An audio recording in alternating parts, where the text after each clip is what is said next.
Yeah, today's a pretty big day for us. Try not to break stuff. Try not to lose too much running time. Let's see if we can break some cables.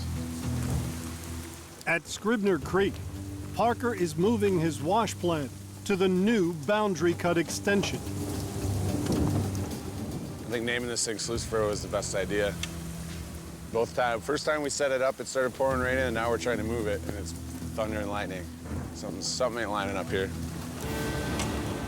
Parker's $600,000 plant, Slucifer, is designed to be completely mobile. You're clear.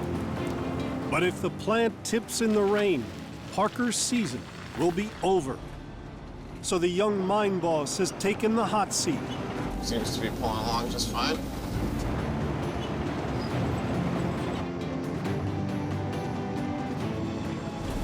Good? So far, so good. She's rolling.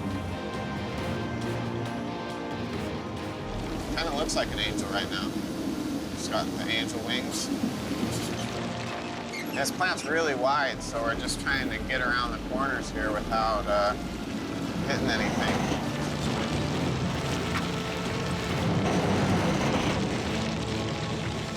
That's probably pretty damn close.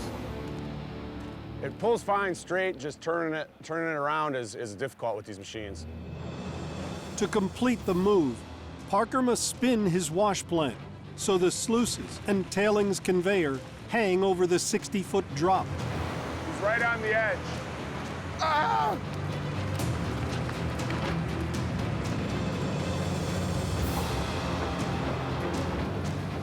That's bang. Not good? Close there. I'm happy with that.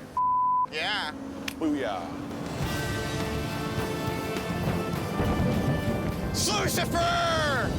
They've succeeded in moving the plant in just 9 hours. The 3 hours they've saved could earn Parker another $7,500.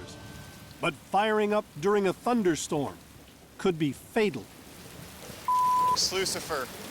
It's all Slucifer's fault. We're all gonna get struck by lightning at the same time, probably. Me!